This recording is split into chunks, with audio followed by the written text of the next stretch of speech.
tyranny, but for democracy. Speaking of a fighter in the fight for democracy and against tyranny, I'm honored to be joined by our co-host this evening and partner in this fight. Yay. Hello, Felice.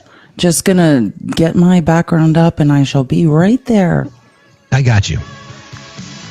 Every time I hear Pat Benatar, I think about Fast Times at Ridgemont High. I don't know why. I know. I was like, this is great music. What? Okay, there it goes. I don't know why it's so hard for me to ever. It's all good. Again, thank you everybody for being here. There was a gifting goal this evening. All the pay apps are above my head. Felice's girl has no name, and Matt's are the same, and mine are the same. They're all the same, and you can find them in our various bios if you want to support us. It's a great way to do it. So we're gonna these events are gonna be a couple of hours every other Tuesday night, and I think what we want to do is like I said, we want to hear from you guys. We want to know what it is that you're doing out there in the fight. Felice always looks fabulous. I look old every time. Oh my God. I was thinking I was like, I'm sorry. I look like I was electrocuted. I was literally about to be like, I was not just electrocuted, but I was live with Pickles for 5 hours arguing with idiots who were threatening me. So if I seem a little, I'm stunned by the absolute stupidity of the white males that support Donald Trump as usual. Yeah, well, it is all men until it's no men. We know that. But anyway, thank you for the fight. I thought, like we talked about today, what we want to do, friends, is we want to hear from you guys tonight. And this is kind of a format for all of you. You know, Felice and I spend a lot of time talking to you and with you, but we encourage you to talk to and with us about some of the things that are either on your mind in regards to our fights, the fight we have against saving our republic, so to speak, and just saving humankind from the mess that we're in. Obviously, the news of today was that, you know, India and Pakistan are back at it again. So we don't know, two nuclear powers who don't like each other. That's always troubling. But what I thought I would do is just to kind of talk about how, you know, as democracies fall, we have some examples of that. And I want to give you some examples as we get into this and why it's important for us to have these conversations. So democracies typically don't collapse overnight. They erode gradually through a combination of internal decay, complacency, and deliberate tactics on democratic norms. For example, the erosion of democratic norms. Leaders begin to ignore unwritten rules that uphold democratic values, such as respecting opposition, accepting election outcomes, or avoiding politicization of the judiciary. Public trust in institutions, courts, media, civil service declines as they're portrayed as biased or enemies. Remember, everybody's the enemy. Everybody is the scapegoat. Concentration of power.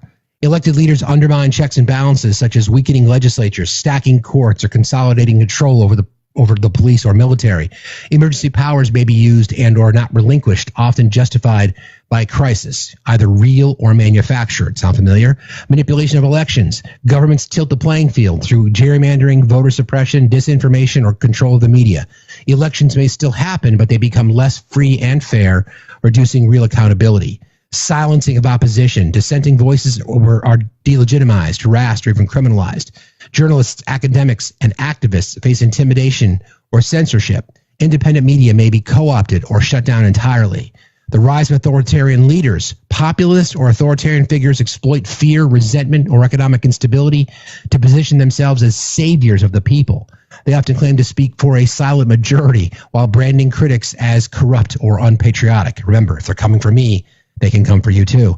Polarization of tribalism. Political divisions become so deep that compromise is seen as betrayal. One side may begin to see losing power not as a normal outcome, but as an existential threat, justifying undemocratic actions to stay in control. And public apathy or acceptance. As norms erode gradually, people may become desensitized or fatalistic. Many don't recognize the danger until democratic freedoms are already hollowed out. So what I think it's safe to say that what I just went through is what we are seeing currently. So that's the point of this entire series that we want to do. And it will get bigger. We know Matt's out on the road, literally fighting the good fight now. And when the three of us are back together again, we want to turn this into a platform where we can hear voices, elected officials, people who are campaigning, whatever that might be. Felice, any thoughts on anything as we what were you just reading? What were you reading from? I did a little bit of research and kind of came up with my own. Oh no, you wrote that. That was good. I like that. No, Yeah. That was amazing. Yeah. I was like, are you reading like an article? Oh, that was amazing. Yeah, no. Yeah. Yeah, I mean, that's what I do. Like, what we want to do is give voices to people and then also spur the idea, which, exactly like Steve said, what are you doing? Like, I've watched, and I find it fascinating to watch. Like, I feel like protesting is becoming like just a hobby of people, right? Like, you go to work 5 days a week and then you get your signs on Saturday morning and head to a protest. I'm finding like more and more people in my Discord, like it's just now becoming a behavior, which I find fascinating. We talk about Matt, he's regularly showing up at Claudia Tenney's office, who is one of the most awful representatives in Congress. So yeah, like there's many ways to resist to forms of civil disobedience. So that's what we want to have a conversation about is what are you doing, or not necessarily like what are you doing? Like it has to be something you're doing. Do you have ideas? What can other people do? Can we form small groups, activist groups that are doing something? Like that's what we want to discuss tonight is how can we all get involved? And the more people we hear from, the more people that talk and give us our thoughts and feelings, I feel like the more ideas everyone will have. Because like we talked about a couple weeks ago, it doesn't, activism looks different for different people. If you're disabled or immunocompromised, maybe you can't be, in the streets at a protest, but there's other ways to resist. And that's what we want to talk about tonight is like, how can we resist? How are you resisting? Or do you have ideas about how we can do that together? Yeah, I mean, it's a really good point. I always say that activism is a muscle, and you have to exercise it. And the more you do, the easier it is. So yeah, so again, the table is yours this evening, friends. And that's a weekend. I'm sure Felice and I can easily fill a couple of hours if we don't have guests. I get it. Talk to myself for 2 hours. Yeah, you and me. You and me both. Well, when you grow up as an only child, you're used to talking to yourself. That way you always know you have a friend. One thing I wanted to touch on today that I didn't get to is the news out of Georgia that Brian Kemp has decided that he's not going to run for that Senate seat, which likely means that MTG may be the Republican nominee going head to head with John Ossoff. Because quite frankly, if Brian Kemp was the Senate candidate, he was going to win that race. He's really popular in Georgia. I know. That was the biggest fear. And now it's like John Ossoff versus margarine, versus a stick of butter. Yeah.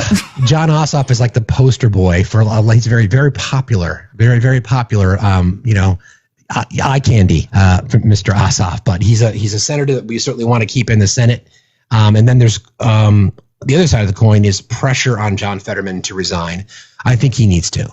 I think he is really struggling with his mental health, and I wish him well. But I think he needs to be out of the Senate. So, and I checked it out today. Pennsylvania has one of those rules within their legislature is that a replacement can be appointed by the governor. So that would likely be a Democratic appointee to replace John Fetterman. So that kind of has to happen. But these are the kinds of things, right? These are the kinds of things that we talk about. It's pressuring your elected officials, right? I know, fingers crossed. Pressuring your elected officials, making sure that that you're aware. Let me start the flash goal. I'm supposed to do that. I don't know what I'm supposed to do. Yep. Das Bunny was like, Felice was on fire with pickles. That's another form of resistance, right? I decided, like, for a while after the election, I was like, I don't want to debate anymore. It's a waste of time. But then I just started figuring, like, I want to do the work I'm doing uninterrupted, like on the people's receipts, and be able to like make sure I'm getting the truth out there and not wasting time talking to idiots. But now I also see debate as a form of protest for me, like as a woman, like anyone who witnessed the 5 hours I experienced today of being demeaned, told I don't know what I'm talking about, threatened, whatever it is, like that is, I have now decided, a form of resistance and a way to reach people. So yeah, like I see that as such now, like any way that I can, face people and say the truth is my form of resistance. Resistance comes in all forms. Absolutely. And don't forget, joy is a form of resistance as well. So don't ever forget that. But Felice and I have also been talking about teaming up and doing debates in the future in spaces. So I think we're going to do that. We've got a lot of really good positive feedback of the two of us working together. So there may be more of that in the future as well, because it's always great that you get up RTP just said I call my kinks resistance. You're right. That's true. It's also a kink. Just because it's also in the next recession, I might become a dominatrix. So I'm also just honing my next skill set. Like if politics doesn't work out for me, I'll just take what I just did for 5 hours. You guys all witnessed it. And then I'll just move into, being a sex worker. So same thing. You guys witnessed me doing exactly what I'll do. I'll just move it on to OnlyFans. It's just practice for the next recession. There are workers out there that are making money from what you did for 5 hours today, just being demeaned. It is an actual kink. Well, I know. Trust me, I get offers all the time. That's what I'm saying. Like I already know if the times get tough, it's fine. And just reach out to me if any men want me to demean them for money. I am open to the idea. I wasn't before, but I'm open to new things. Bryce Crispy, I'm flattered that you'd be only willing to pay for my services. I really appreciate that. It's early in the evening, but thank you very much for saying that. I appreciate it. Whew. Times are getting tough in this economy. Okay, it's true. The shelves are about to be bare. We don't know what we'll do to support our families. Everyone, keep an open mind. I heard a joke on that today, but I won't repeat it. It's totally fine. That we'll save that for Facts After Dark. Hey now, exactly right. So I was thinking about this, and I'm hearing all these stories of people. I know that there was a protest. There's protests in and across the country. I know the 501 movement is still strong and active. There's report of a veterans walkout, 4,000 strong. I believe it's coming up this Friday. So, and I know Felice and I and Matt, we talked about this because we all have sort of different targets, if you will. Maybe that's the wrong word. But we all know Matt is really working hard to make sure that the veteran community has voice to the oppression as what's going on in their community. He shows up at his congresswoman's office every single day. I know Felice, the work that she does just by holding truth to power, similar here. But we have different targets. And I know there's been a lot of, I guess we should unpack this a little bit because we talked about it a little bit yesterday. There's threats on the left as well. To kind of sort of diminish the movement because people are frauds and people are grifters and people are, misogynists, pigs, bigots, racists, whatever that might be. I don't want people to be distracted by what's important because we know what's at stake here. we know what's at stake. Every single day we read in the news or watch it, whatever, and we see the destruction of our economy, the erosion of democratic norms, concentration of power, manipulation of elections, et cetera, et cetera, et cetera. And we did a live last week and we talked about the normalization of fascism. And I'm concerned that apathy is going to allow that to happen. Like if we're just like, yeah, my gosh, I'm overwhelmed. It's by design. I mean, that's what they want. That's what autocrats do. Think about Steve Bannon's famous quote saying, it's a muzzle velocity of misinformation. We'll throw so much shit against the wall and we'll eventually get through what we want. Well, we're here. We're in it now. So then the question then becomes, what are you all going to do? And again, it doesn't have to be anything politically related. We've talked about this numerous times about it could be making cookies for your neighbor. It could be giving somebody a ride to the grocery store, volunteering in your community, coaching a youth athletic team, painting a sidewalk, mutual aid, reading books to kids after school, things like that. So we're curious to hear about what folks are doing. And I know that there's we're very fortunate to have communities that we've both worked really hard to create and foster that are doing a lot of the work. And we know that. Thank you guys for being here. We appreciate you. And I know these things are important to you, Felice. And I know you've grown up being with the activist heart and being involved in spaces and your time in education and everything else. Those are things that we just take for granted. And I don't want to do that. I don't want to take for granted the kindness of people and empathy towards others because it gets diminished in our fight against fascism.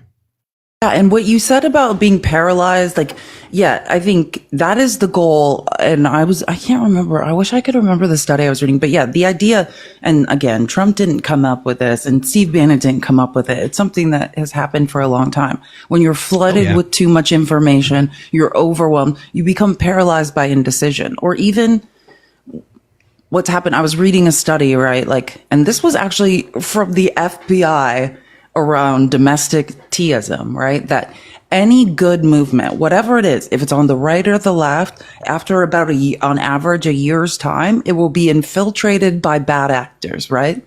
Yeah. So I also don't want us to be discouraged. I'm not going to get too far into the weeds here by bad actors on the left. They're going to come, they're going to go, right? Like there's going to be people that maybe you believed in or believed were trying to help. Maybe they aren't who you thought they were. And like that also should not be a reason that you're paralyzed and stopped working for the good. Because what we have to stay focused on is the truth and doing anything we can essentially to resist, right? Everything we do should be, in my mind, is a form of resistance, including joy, including pleasure, including not letting every day. Sometimes I want to curl into a ball and then cry and just be like, I don't want to do this anymore.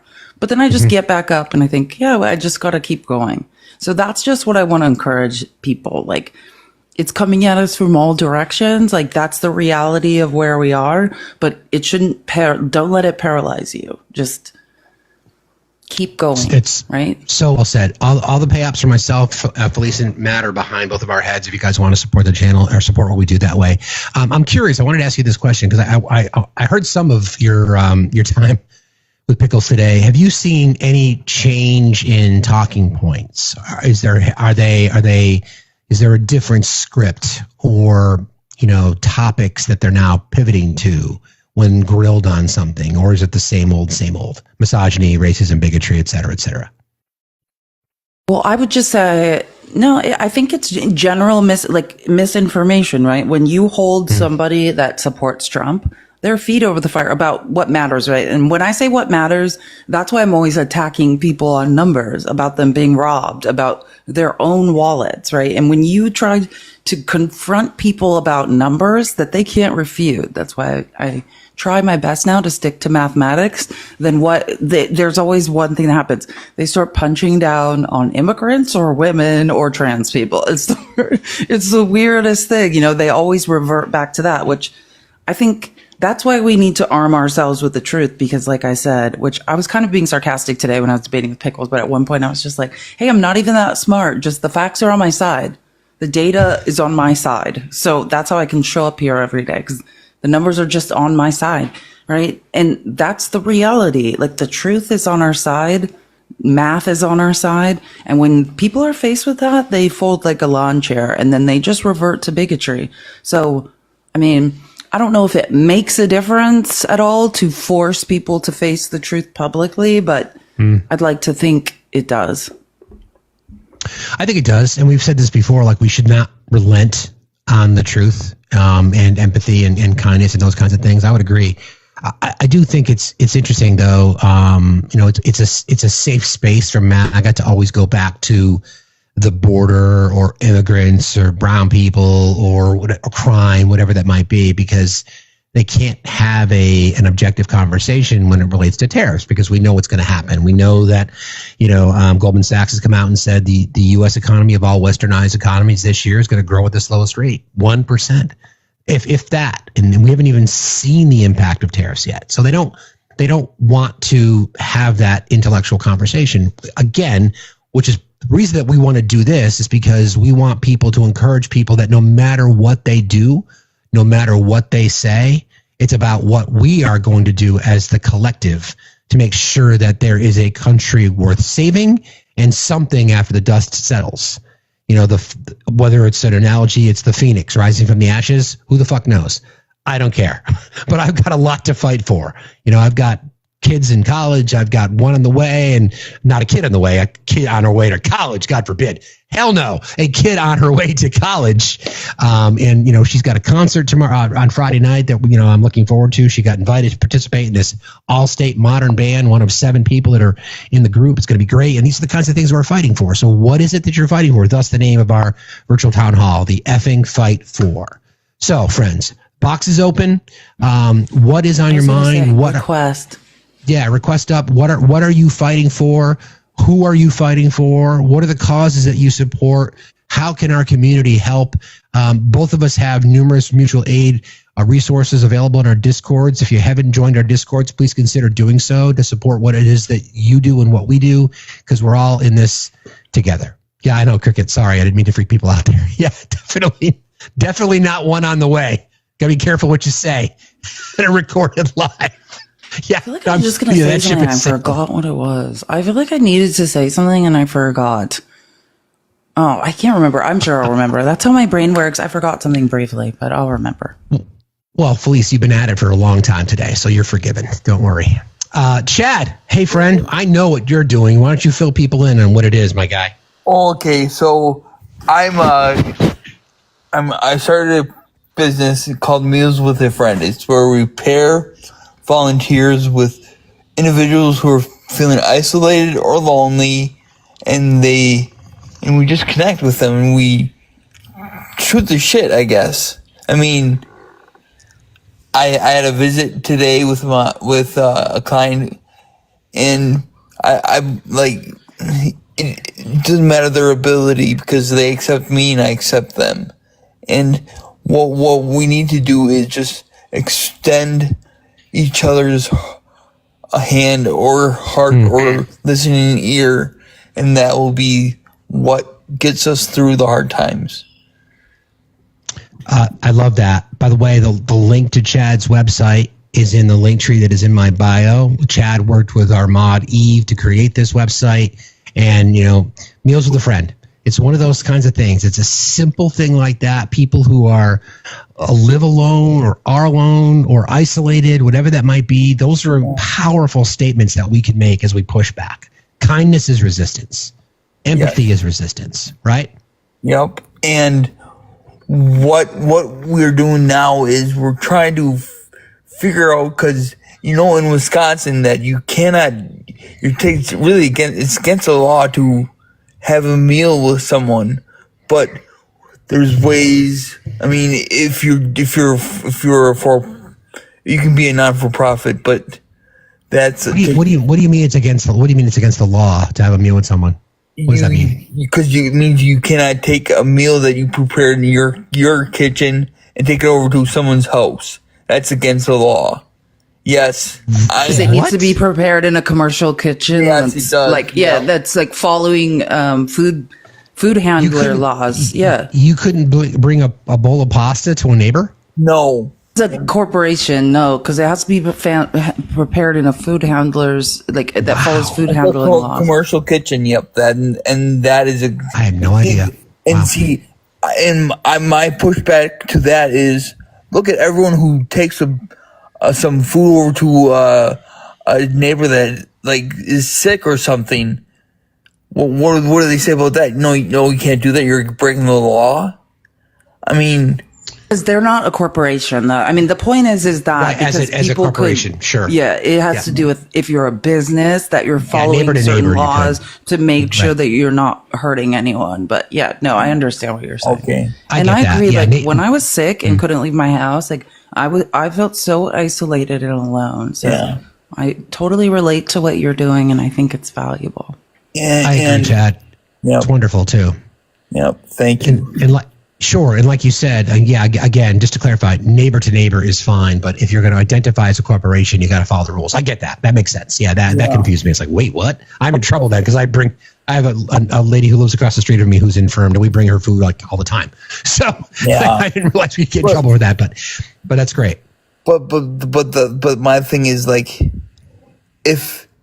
I mean, we're even not even doing so much of that, but just the talking with them and interacting. I have an appointment tomorrow morning. We're going to play cards with a client, and maybe I'll read to her or do something similar, something simple that people are too busy to do, and it's just being present with people.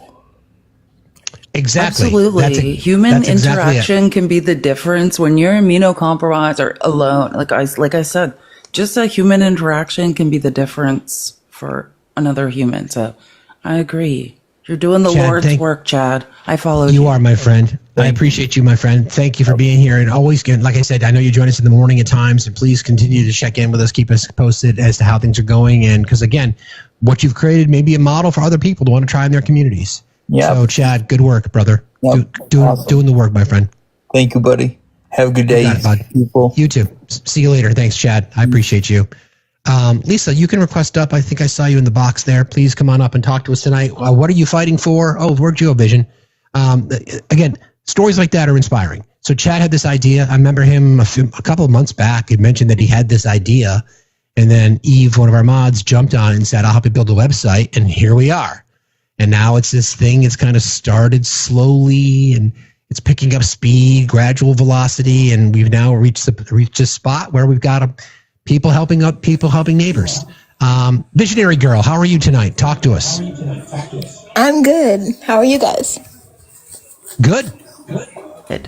Good to hear. I'm actually working on a community Discord server for marginalized community. Basically, it's to stay informed, stay active, and just find a safe space with everything that's going on. And if anyone is interested, just DM me. I have the link, and I'll send it right over to you.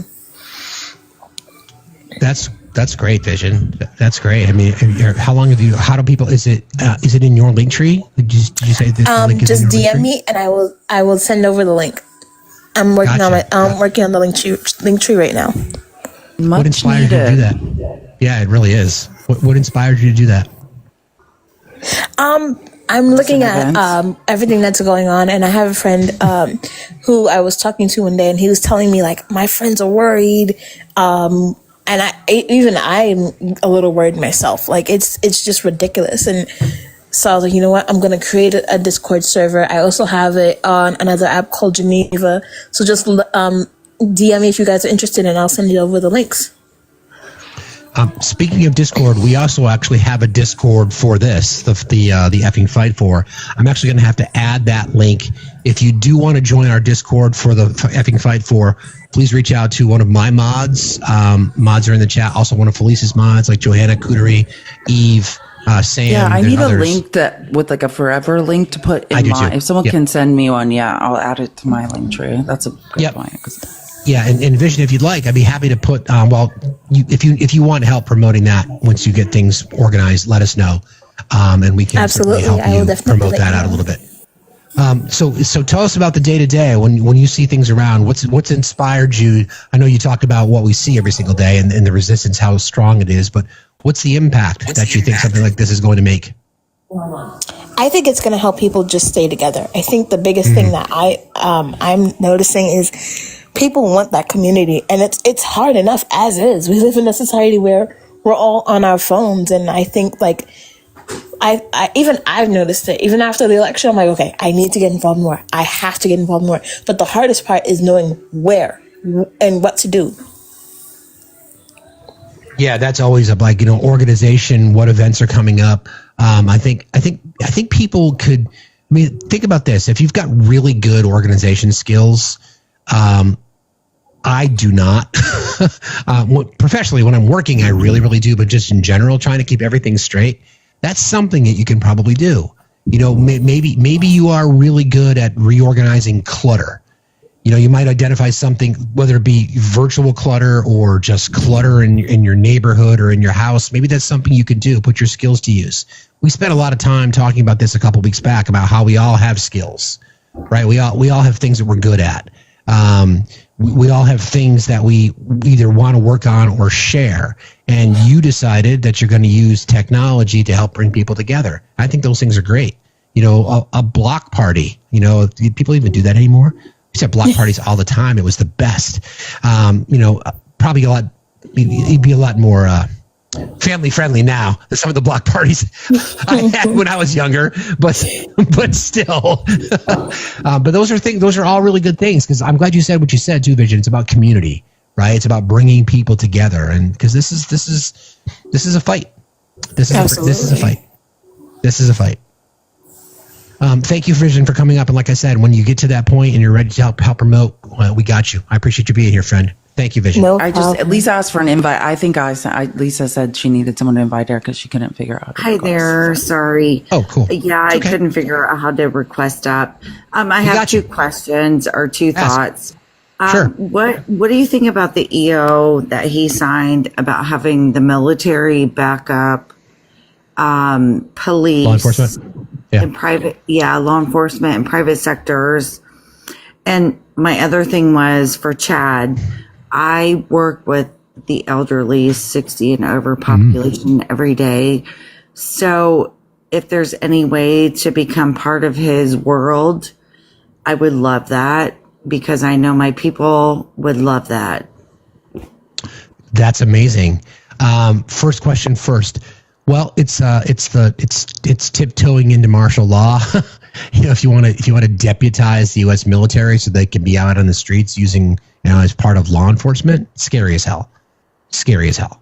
A violation of posse comitatus. Yeah, I was doing a piece on this yesterday in my live. Like, what he's doing is essentially like he talked about it all the time during his rallies pre-election, is indemnifying the police. He's doing with last Monday's, a week ago from last Monday, with his executive order, is essentially saying that Pam Bondi, not just the DOJ, but all these law firms he's blackmailing, and are giving him free legal aid, should provide free legal aid to police officers who do things like, home invasions on those people, that family in Oklahoma City that were U.S. citizens, and they stole all their money and, made them stand outside in their underwear in the rain. That when things like that happen, that they will be given cover and free legal aid to indemnify them against responsibility. He's not just using the military now through military installations he's creating on U.S. soil, but then he's using the police force and saying, if you carry out these things and it turns out you've violated constitutional rights, we will then provide you legal aid to protect you. The community's not big enough. You got to go deeper than that, right? That's what I interpreted it as being, is that he's going to back the police no matter what. And as you were talking about, Felice, about the ICE breaking into the home of those people that you were talking about, making them stand out, where's their recourse? And they're right now, as far as I know, like, nobody's claiming responsibility. They went to ICE. They're like, it wasn't us. They went to the U.S. Marshals. Like, it wasn't us. It was obviously someone, but they're just publicly denying it. And then, like I said, the recourse for this, because obviously that is a huge lawsuit, right? And so people are going to be hesitant to help to do things like that. But now Trump's saying, oh, don't worry. I'll provide, limitless legal aid to protect people that violate American citizens' constitutional rights in the service of whatever it is Trump wants. Right. And a lot of people, and I think a lot of people, Lisa, are thinking, and this is certainly true, that it's just an intimidation tactic. And in many cases, it is, right? You want to use and use peoples as victims and then broadcast it and say how serious we are. And then the question is whether or not they would follow through. Like, the reporting came out today or yesterday that the administration will offer $1,000 and a flight out of the country if you self-deport. I purposely think that's it's my own opinion is I think it's a trap. Yeah. I think it's a trap, because I can't imagine if you use the math. I kind of broke it down, because the administration says it's a proven trap. 15 million. Yeah, exactly. If we use their numbers, they say 15 million illegals, as they like to say. $1,000, that's what, $15 billion. If you were to say the $17,000 that it costs to deport someone times 15 million, then all of a sudden we're talking hundreds of billions of dollars that the administration would have to fork over taxpayer dollars. So it's likely a trap. Like, you've seen these, catch a predator stories on with Chris Hansen and the things that they do to set people up. Well, I think this is part of it too. So I wouldn't believe anything, quite frankly. Right. They're doing it at their naturalization hearing. So yeah, happened in Vermont. I don't disagree. Yeah. And they're forcing people to sign documents they can't read or don't know what they are, right? Like, you're basically signing away any legal liability of what happens to you. Like, that's what is happening inside of ICE centers. They know people who can't read or speak English are being forced to sign documents that are not in their native tongue with no legal aid to explain them to them. So yeah, Aaron Reichlin Melnick, who's my favorite immigration lawyer on the internet. Yeah. Like, the minute Trump said that, he's like, do not sign anything. Do not agree to anything. Do not self-report, because nobody, you are basically agreeing to all of your rights being violated and giving up due process. Like, you need to consult a lawyer. Right. Exactly. Facts you read this morning, the outline for how to go against ICE. Yeah. With not the warrant and things like that. But they're not abiding by that.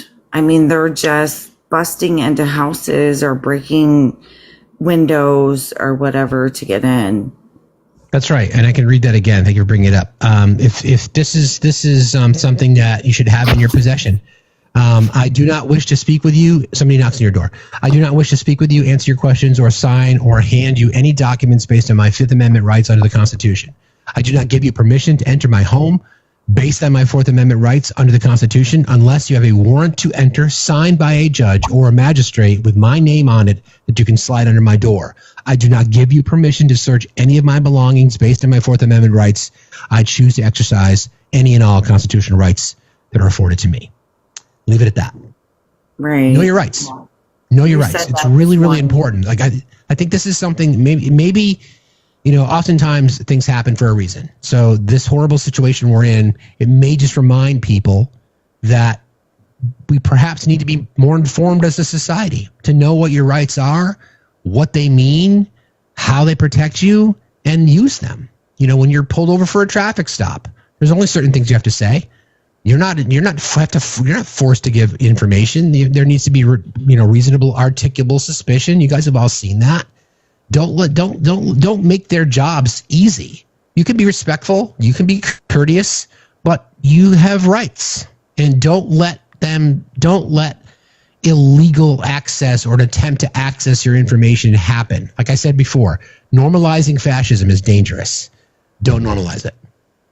Right. And my last point, Chad Fran, I think is his name.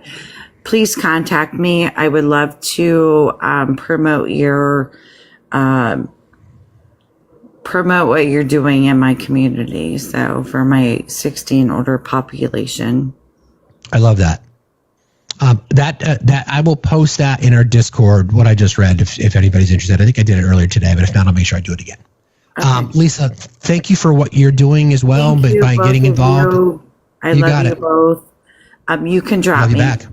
We love you back, Lisa. Thank you. Appreciate you very much. Everyone, we're almost to 100K. Keep tapping the screen. Let's all share the live with 5 people. Push that. When I say that, I mean push that arrow button in the bottom right-hand corner. Share the live with 5 people, or push the copy link button. Let's get some more people in here. That is great stuff, though. Good advice. Yeah, I mean, this is. I'm not sure how I want to say this. We are subjected to the amount of things that we're willing to accept. Case in point, if we're unwilling to do anything about what we see, then we get what we get. It's the same things that apply to people who didn't show up to vote, protest voters, right? It's the same argument. If you didn't participate, then you're just as bad as someone else. Like the people who make these claims that they support all these causes and then don't show up in an election when it really, really matters, part of the problem. So people just normalizing this behavior are being paralyzed because that's what they want you to do. So the flooding the zone, right, with so much misinformation, disinformation, rhetoric, and Felice deals with the hate and the anger and the vile sort of despicable things that men say to her every day, all day, every day, and she's still here fighting. She's still standing here fighting, and she'll get some sleep tonight. She might cry herself to sleep, knowing Felice, but she'll get up tomorrow morning and she'll do it again. Your story itself is inspiring, Felice. I mean, I think, the fact that you go through what you go through, and you and I've had, personal conversations about the amount of vitriol that you've gotten in the form of death threats online and shit like that. And yet you're still here fighting every single day. That in and of itself is inspiring. So you, my friend, can take your flowers too a little bit. You like to give them out to people, but you can take some. That's the resistance, right? Like every time someone threatens me, demeans me, whatever happens is just continuing on is resistance. And you're right. And it's fine. Crying is great. Regulating your emotions is great. Like feeling all the feelings is totally acceptable. And then you just keep going, right? Like that is resistance, is no matter what happens, keeps going. And we had the best live on Monday morning. I want to say, I love what we were talking about and just not, I don't know why I almost said not normalizing what's going on, but explaining like, the psychiatrists and psychologists at Nuremberg have already diagnosed this, right? Like capitalism is economic narcissism, which was spreading then, and they were attempting to stamp it out. And then this pervasive, we're being led by a malignant narcissist who's exhibiting signs of psychopathy and sadism. And like that, those traits are almost exalted and promoted inside capitalism, and it's not normal. And yeah, like as someone who was raised by narcissists, resistance is refusing to shut up, right? Like when ignorant people who are trying to bully you continue to tell lies, is just saying, no, I refuse to let you spread lies. How many of you that are in the chat right now, and I've asked this question in the morning to the people who join us in our show Monday through Friday, 8 to noon, how many of you have contacted your state legislature or your elected officials? How many of you, here's the first question. How many of you have attended a school board meeting? I'm just curious. Put a 1 in the chat if you've been to a school board meeting or a school board or city council, things like that. Good. A few 1s in there. Good. That's good to see. That's where it starts, friends, right? 5 calls. That's excellent. It's a great way to do it. I think for the most part, it's not an overwhelming response, right? It's not an overwhelming response. That would be something that we can do. It's a public forum. We've all watched videos of people standing up at school board meetings or school board chairpersons attempting to shut down debate, thus suppressing your speech, violating your right, things like that. I would encourage people to do that. You know what's going on in your community? Do you know what's in your school budget? This is all public information that you're privy to, that you should go out and get. Like, demand it. We can't be settling for scraps anymore. I've been asked this question, and no, I don't want to burn the whole system down because I know that the marginalized communities will be the ones that will suffer the most. I'm fully aware of that. Part of me really does want to burn it down, but I understand what's at stake. But this is an opportunity for us, right? This is really an opportunity. What's the percentage? I think it's 3.5% or 15 million people for any kind of sustained resistance. I think that's the number. That doesn't seem like a lot, but it requires us, right? It requires all of us to say enough's enough, and I'm not going to take little scraps anymore. Demand things from our elected officials. Show up at midterm elections. Oh, sorry. I think it was David in the chat who said 5 calls a day, doesn't get a response. It's not about the response. Like, they're legally required to listen to this stuff. Like, the other advice I give is like, you don't have to have a fax machine, but there's apps that you can fax people. You can download on your phone and send faxes like from your phone. They have to read this stuff, right? Like, I love when people are like, "Oh, like, are you in my district?" I was born and raised in the swing state of Arizona. I moved every single year since my birth as a child. Like, I never have lived in a house my parents owned. We literally moved every single year to a new place. So don't tell me like where I have any business understanding what's going on in Phoenix or like who represents me, right? Like, I contact every rep in Arizona whenever I feel like it and let them know they have let us all down. Like, and as we all should, right? Like, send faxes from apps on the internet, call. They have to read them, email. Like, you don't think you're making a difference? The pressure, don't necessarily expect a response. The pressure is what matters. Constant pressure. These people that don't have spines, they should know they're leaving office soon.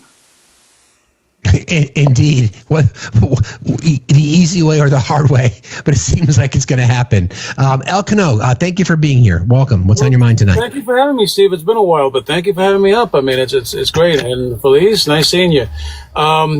Well, I mean, I'm just going by. I'm seeing that you're allowing some people to come up, who may have a course and so on. And obviously, you helped us out with the last course that we did, Maggie and myself, of course, and our group American Coalition for Democracy and Equality. Remember you helped us with 1511? I remember that. Yeah. That was a while ago. But yeah, thank you, bro. Yeah, it was a while ago. No, thank you for your help. I mean, right now we're doing another one. We've been at it for a couple of days now. We're close to 450 signatures, I think. I just saw probably just a few signatures away. We're trying to reach 100,000 signatures before May 15th. And why before May 15th? Because that is the day that SCOTUS is actually going to hear arguments regarding birthright citizenship. Birthright citizenship, Something that's right. that should never even happen. I mean, it is appalling that the Supreme Court is considering hearing these arguments for something that is a constitutional right. So we created this petition. This is the QR code for it, where we're trying to urge the Supreme Court to respect and honor their oath to the Constitution, and of course uphold our democracy. As you've made videos and lives many times, I mean, we're in the midst of a full-on dictatorship. Our nation is headed towards full fascism. Donald Trump has no respect for the Constitution. Congress is MAGA-based. Obviously, the executive is MAGA-based. We do have 6 people on the Supreme Court that are kind of on the line, whether they sometimes kind of agree with Donald Trump, other times they go against him, but they need to realize that they took an oath to defend this Constitution and they need to respect that oath. And I take that personally because I took that oath twice. Once when I worked for the Department of Homeland Security, and in my current position, which of course I'm going to say which agency I'm with, but I took that oath to defend, protect this Constitution from all enemies, both foreign and domestic. Something I take to heart. I honor that oath, and to see our president violating that oath, the same oath that I took, is I have no words. I'm sorry. I have no words for the way I feel about it. But I get it, man. I get it. Would you mind? I just scanned the QR, and your petition looks great. There's 443 signatures. What's the target number you're trying to get? We're trying to get to 100,000 by May 15th. That's the date when the Supreme Court is going to hear arguments for birthright citizenship. Something that every other court below it has said is a non-issue. In other words, they should never even be considered. But for some reason, the Supreme Court took it up. If it's all right with you, I will add this to our link tree, so we can get a little bit more promotion on it. Sure. People are signing it. I'm watching the chat. Some folks that have the ability to scan the QR code or change.org. Use it. You urge the Supreme Court to uphold democracy. The issue I'm watching in disbelief is our current administration defies the very principles that our nation is built upon, the rule of law. There's a deep concern seeing our government bypass established frameworks and human rights protections. This disregard affects not only its citizens, but also members of the immigrant community who are treated in manners that are often dehumanizing and unjust. Our democracy is precious, and its health depends on all branches of government functioning within their powers. However, recent actions by the administration have veered towards authoritarianism, threatening the core values of justice and equality. The highest court in the land, the Supreme Court, stands as the protector of the Constitution and ultimately has responsibility to ensure the government acts within its legal bounds. We appeal to the Supreme Court to exercise its duty to uphold and protect our Constitution. It is essential for maintaining the checks and balances that prevent any branch of government from wielding too much power, potentially endangering our freedoms and the very fabric of our democracy. For this to happen, the court must actively hold the administration accountable for actions that contravene constitutional provisions. This isn't merely a call for correction, but a desperate plea to safeguard the inherent rights and freedoms enshrined in our nation's founding documents. Please join in urging the Supreme Court to prioritize the rule of law and ensure that all governmental actions resonate with democratic principles and human rights. Your signature can help send a powerful message that accountability and justice are paramount. We can't afford to remain silent at a time when our democracy demands vigilant protection. Sign this petition to insist the Supreme Court fulfills its duty to act as the guardian of the American Constitution and protector of our democracy. Exactly. Very nice. Thank you. That is absolutely, brother. Like I said, I'll put that in our link tree. Folks, if you're looking for something to do, that's something you can do. Just sign a petition. Need a lot of work. May 15th is the date. We need a lot more signatures, so please, everybody, go there and do us a solid. If you appreciate the work that Felice and I do and Kano does, sign the petition. Thank you, friend. I appreciate you. Oh, another thing, I'm extending an invitation. We're doing another marathon, just like we do at 1511. You were part of that marathon. We're going to do this on Saturday, I believe, from 7 a.m. to 7 a.m., 24 hours. I gotta check that with Maggie. Maggie's the one putting this together for me. Okay. But yeah, I mean, I'd love for you to be part of it. Felice as well. Maybe just take 30 minutes or whatever. Bring your people, your followers, and do a marathon and get a lot more signatures. Have everybody just click and sign this thing.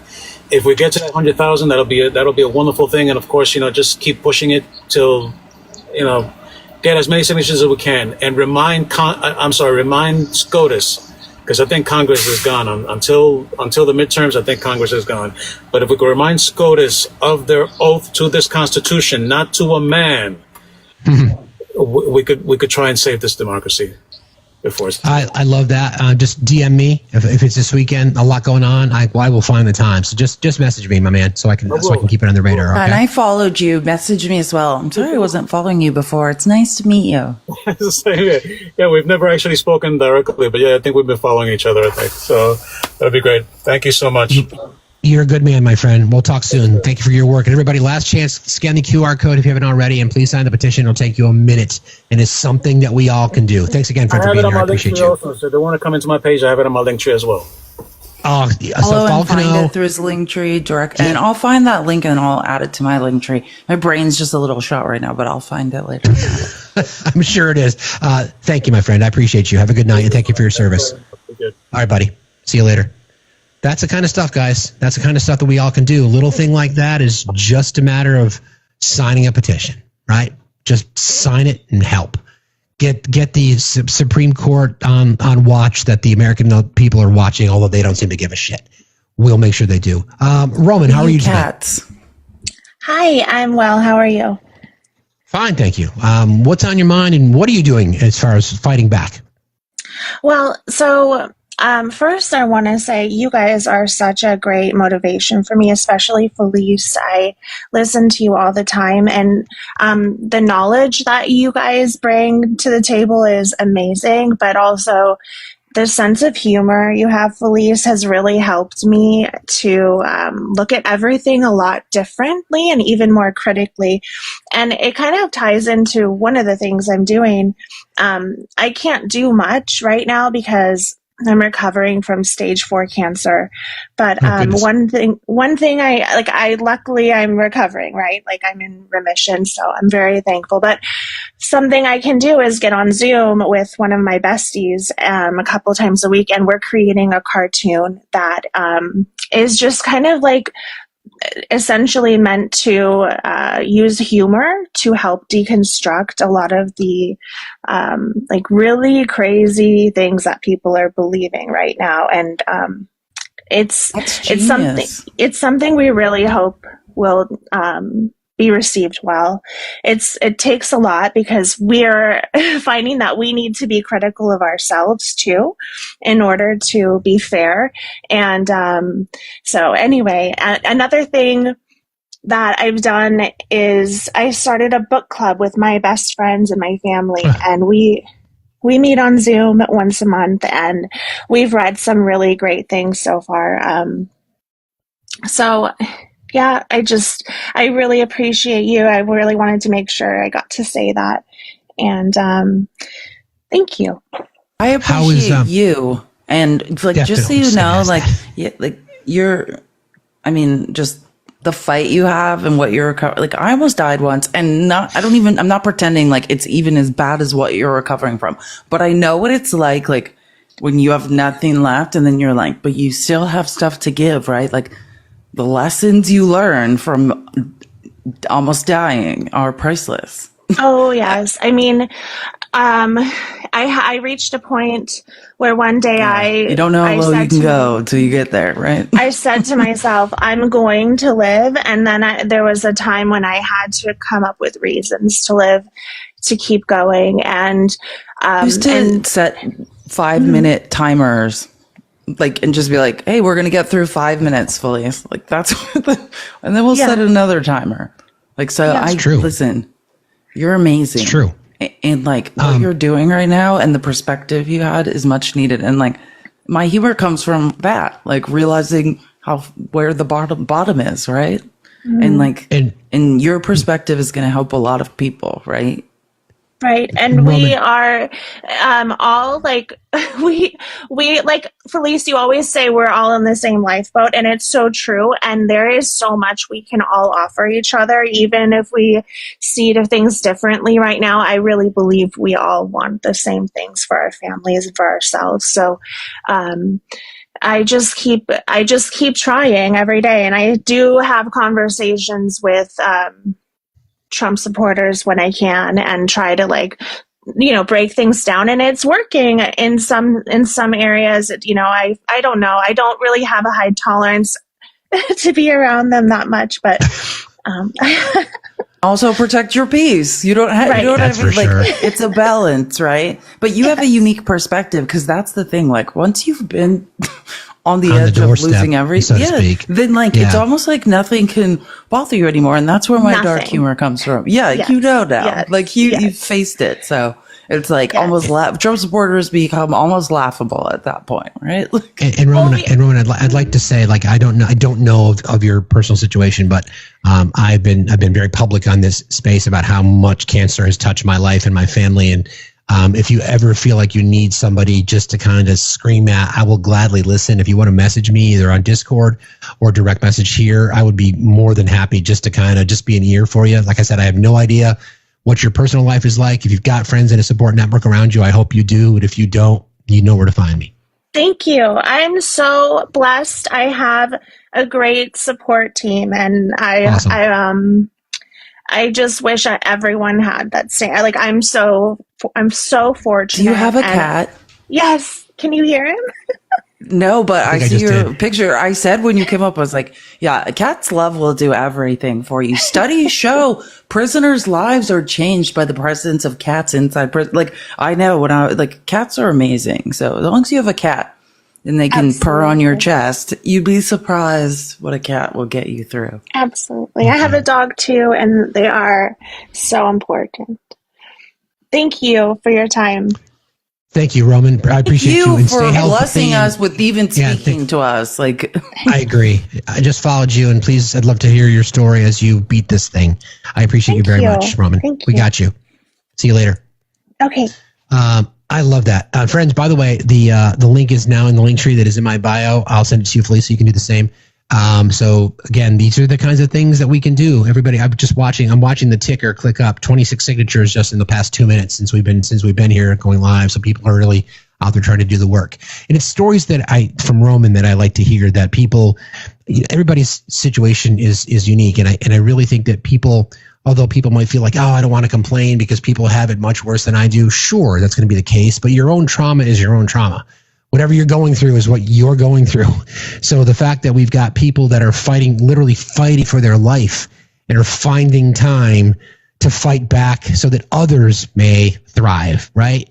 That should be inspiring to you. That should be really inspiring. Furious, but like, for every dollar of our tax dollars we invest into medical research, we get $2.50 back. It fuels and expands our economy. If we were smart, we would invest all our tax dollars in medical research. We would develop patents and we would profit off of it while also saving lives. And then we have to listen to MAGA, bless their hearts, who are trapped in paper bags, who cannot even find their way out of a simple paper bag, tell us, why would you be researching cancer in bats?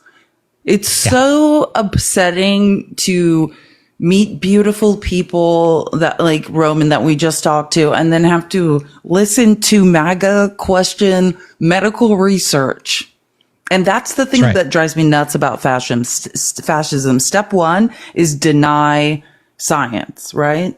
Exactly. And who will that harm? the most vulnerable people, but also it will harm our financial futures. We profit off science in America. That's what we're good at, is medical research, investing in it, creating patents, and selling them to the pharmaceutical industry. Along the same lines, they were, celebrating that hundreds of millions of dollars for childhood cancer research is being scrubbed and scrapped from budgets. By the way, less than 10% of all monies raised in cancer research goes to pediatric cancer. So we need to kind of shift that a little bit. Again, it's a horrible disease. It's touched too many people in my life, but less than 10% of all monies raised goes to support pediatric cancer. So that's something that I hope it's a personal mission of mine before I pass away, is to help call that out a bit more. I don't want to take funds from any other group. We just have to find more ways to continue to fund pediatric cancer. So yes, thank you. That will be getting rid of Trump. Lisa, thank you for the $15. Thank you for everything you do. Love you. And Mary, thank you for the $20 also on Cash App. That's amazing. And I appreciate your guys' support. And I see you. And like I was saying, I don't know, I can't cry on every live, so let's not make me, but I just, thank you for being family. And yeah.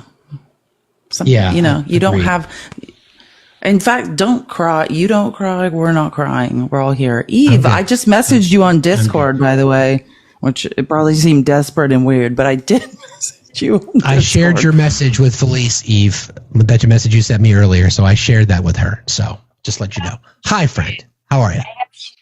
I'm excellent. Can you hear me? We can't hear you. You sound kind of far away. Yeah. I don't know what's happening here. Can't hear you. No, not at all. No, it's really weird. Bluetooth? Take Bluetooth off? Maybe? Maybe? You're whispering or underwater, maybe. How about now? Is that better? There you go. You got it. Yes. Fabulous. Well, I have a quick little mod announcement from our friend Scotty, who wrote a special announcement for the Effin' Fight For. Cool. All right. Scotty's let's go. I love Scotty. Yes. And Felice, you couldn't hear me, but I was telling you, not weird at all, and we'll be in touch, sweetie. So, for y'all in the chat, welcome to the Effin' Fight For, where truth doesn't whisper. It struts in, slams the door, and demands eye contact. This isn't your cozy corner of the internet. This is where egos get checked, facts get flexed, and excuses get escorted out. Missing from the ring is USMC angry veteran. Fire and fury with the straight shooter's edge. He's lived it, seen it, and here to call it exactly how it is. Military life, mental health, corruption, accountability. He doesn't pull punches. He pulls receipts. And when he says the flag stays the same, you better believe your weak arguments don't. Next, Felice. The cold red queen with the sniper sarcasm. She doesn't yell, she dismantles. She holds people accountable with sharp wit, deep knowledge, and zero tolerance for BS. Politics? Please. She doesn't dabble, she dominates. And then there's facts. Smooth, sharp, ruthless when required.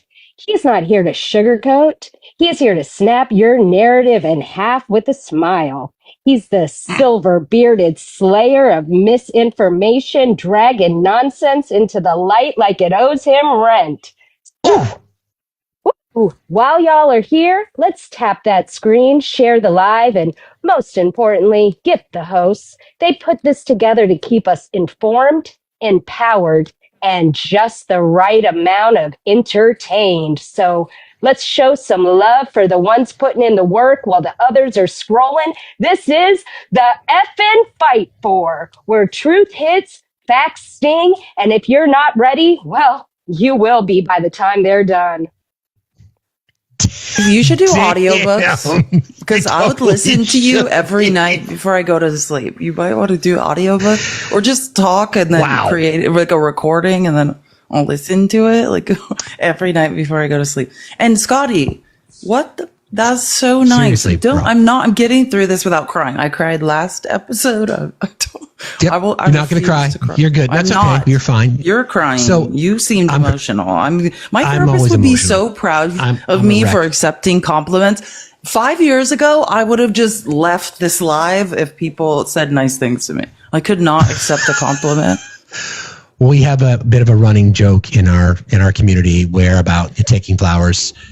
So I'm gonna You share always some say flowers. that. It's hard. Yes. When you were I'm gonna raised give by some malignant narcissists, like I'm used to working for love and affection that never comes. I'm not used to it actually arriving. But like, thank you so much. Like, and thank you for letting me be a part of your community. Like, it's just amazing. Well, we're honored. I'm going to share some flowers too with our mod community. And I'm going to use Eve as the face because, there's so many things that we try to do to try to help people in our spaces, and we do things publicly and we do things privately. And every single time that something comes up where we feel like we want to try to help, everybody on our mod team, Eve in particular, will put their hands up. It's not a question of what we're going to do. It's a question of how we're going to get it done. And it just blows me away. And I'm so grateful that we've created this. I'm sorry, Felice, but this is important. This is good shit.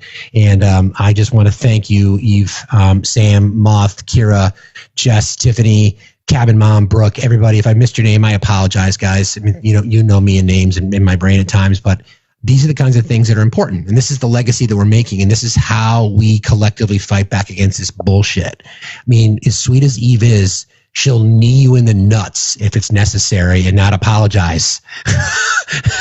I've met the fiercest women on lot. Like, it's such a pleasure to meet women that just, I tell you what. So thank you, friend. I appreciate you.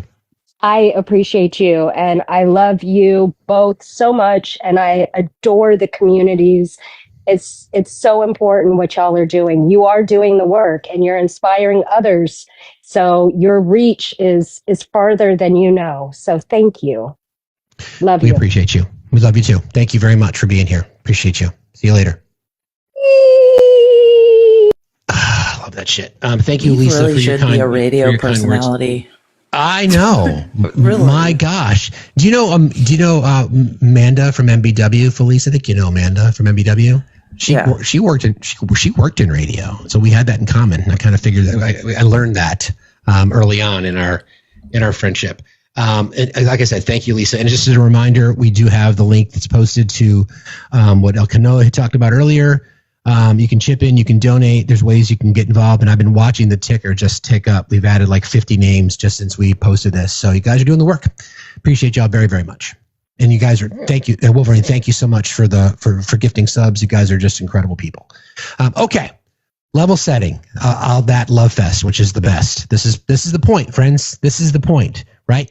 I think, tears in this regard. Yeah, exactly. Well, they're not thank my you guys subs. so very much. Thank you, Wolverine. Yeah, I see you. Yeah, I saw Wolverine, what you're you were the best. doing. W Wolverine in the chat. Wolverine shows up all the time. I wanted to play just a little bit of sound because we're talking about resistance. So those of you who don't know, Prime Minister Carney from Canada, old Canada, showed up at the White House today to meet with President Trump, and they're discussing a variety of things. A bit of an interesting exchange as Mr. Carney showed up, and he's the kind of guy that Donald Trump despises. Someone who's smart, someone who's He's a finance bro that can do math. Finance the worst bro. of the worst. Who's about to dump all of the U.S. bonds that Canada holds. Exactly. So this is the sound from that interview as we're talking about resistance. Don't do much business with Canada. Respectfully, Canadians' view on this is not going to change on the 51st state. Secondly, we are the largest client of the United States in the totality of all the goods. So we are the largest client of the United States. We have a tremendous auto sector between the two of us, and the changes they've made have been helpful. 50% of a car that comes from Canada is American. That's not like anywhere else in the world. And to your question about is there one thing? No, this is a bigger discussion. There are much bigger forces involved. And this will take some time and some discussions. And that's why we're here, to have those discussions. And that's that is represented by who's sitting around the table. So just the conversation started by Trump saying, we don't do much business with Canada. The Canadian PM's like, actually, Canada is the largest client of the United States. So no. And then he made a reference to the Canada is not for sale, referring to the White House, Buckingham Palace, and the entire nation of Canada. So Mr. Trump has met his match and then some. So our neighbor to the north, Canada, with Mr. Carney, our neighbor to the south with Claudia Scheinbaum. I was going to say, he's giving Claudia Scheinbaum energy. Oh my gosh, it's the best. It is the best. So this is resistance, friends, right? These are countries of the world that for decades and generations have bent a knee to the United States capitalism and the power of the United States dollar and the military. And now you're seeing like, nope. We'll see if it holds. But when you have allies that are really doubling down, showing that we don't need to take this bullshit either. Because they're not coming for us. Japan. They're coming for him. Like Japan. Trump is cornered. Japan, Canada, they're about to simultaneously, they're the largest holders of U.S. bonds. They're going to dump them, which our economy will tank. Like it will be over. But I mean, they have all the leverage. Trump is backed into a corner, and like only MAGA, who can't do basic math and doesn't understand the global economy, thinks that Trump is not backed into a corner. There's nowhere to go from here. The next step is the shelves are empty, or you stop this. You can decide. Did I hear you talking about this yesterday on the People's Receipt about how we're down to days before Trump's going to have to make a decision on tariffs? Like we're down to days, if not a week or two, because if we get to the point where cargo ships that are crossing the oceans with only 30% stock on them, if that continues to happen for any extended period of time, then we are in deep shit, friends. They're not crossing anymore. They're that empty. They won't cross anymore. They're harbored. It will cost more than the cargo. Thank you very much for the sub-goal. It will cost more than the cargo they're carrying. So they're not crossing anymore. I was playing a clip, on the People's Receipts, and I'm like, just so no one thinks that this is my opinion, this is just the guy that runs the ports of Los Angeles. The ports are 30%. They're at 30% capacity. There's nothing, the cargo ships aren't crossing the ocean because they don't have enough cargo to make the trip worth it. It takes 2 weeks for those ships to cross the ocean. We're talking about spring, summer fashion, like nothing. The U.S. will have nothing if Trump doesn't stop this with China. So I guess I don't know what's going to happen, because ultimately they have to find a way from a messaging perspective for Trump to not look the fool, even though he's very confrontational. Julian, you in the chat said, "In Trump we trust." I'm feeling generous. If you want to come up and explain to us the math behind trusting Trump in this, I am willing to listen to you. Publicly embarrass yourself. Julian, your fingers are so brave, but do you have the bravery to come up here and explain to us the logic? Julian, I just sent you an invite, so please join us. We're just curious, because if we missed something, then we would love to hear your perspective on it. But from what we're seeing, and maybe we're wrong, maybe we're the ones that are wrong, Julian. Maybe we're the ones that are wrong.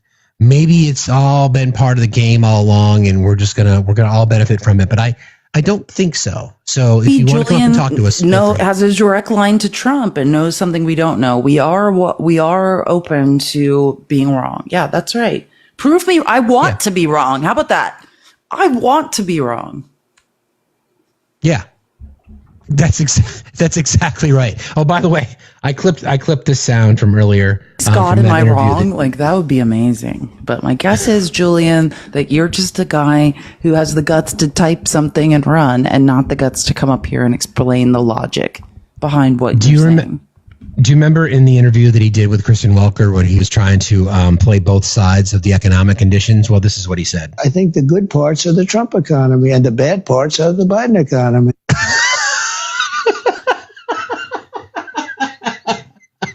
It's funny. When she asked him that question, I literally thinking he's probably going to try to take credit for some of the things that are good and blame Biden for the bad shit. And like, can you imagine being that idiotic? But you know what it does? Right, but you know what it does? I think the good parts are the Trump economy and the bad parts are the Biden economy. He's acknowledging that it's bad, Felice. So that's the Julian, first time you can just use your. admitted. Does that make sense to you, Julian? What you just heard? Does that? I think the that makes good sense? parts are the Trump economy and the bad parts are the Julian, Biden will you economy. explain to us which parts are Trump and which parts are Biden? I'm just curious. We're just really, really curious. And, and Julie and I will just step back in the corner. I'll get some water. You and Felice can have a little chit chat. She can share, her you can expertise. talk to Julian. I've had enough of talking to people. But, the problem is, Julian, that none of that makes sense, right? Because we all know Trump inherited a bull market. Yes, indeed. Thank you guys for helping us hit the live goal. Appreciate you very, very much. The economy, what Biden handed was projected to expand by 2.8%. The economy, we're not saying hypothetically it's going to contract. The economy contracted. Yeah. Period. That happened. It didn't have to happen. Exactly. So, and then Julian, we're curious, what are you doing to fight? What are you fighting for, Julian? Are you fighting so that you can get 20 or 30 dolls for your niece, nephew, daughter for Christmas? Or are you comfortable with the president of the United States telling you how many things you can purchase for your kids? Anyway, this conversation is lost on Julian, which is fine. Anywho, again, friends, this is these are the themes of our shows are going to change. It will likely be Matt and Felice and I on the regular. It's going to be every other Tuesday, right? I think we landed on every other Tuesday just to kind of give them some time for things to happen. Now and up until the midterms, when we'll probably step this up because things are going to become more intense, and we'll probably have candidates to promote or whatever. Yeah, and I think specifically too. I want to encourage you guys to reach out to us if there are topics that you would like us to discuss. We have our regular shows that we do every day, but if there are topics in particular or causes that you want to promote during this event, because this isn't a town hall. Think of it that way. We'll call it a virtual town hall, but it is a town hall. So we want to hear voices from our community.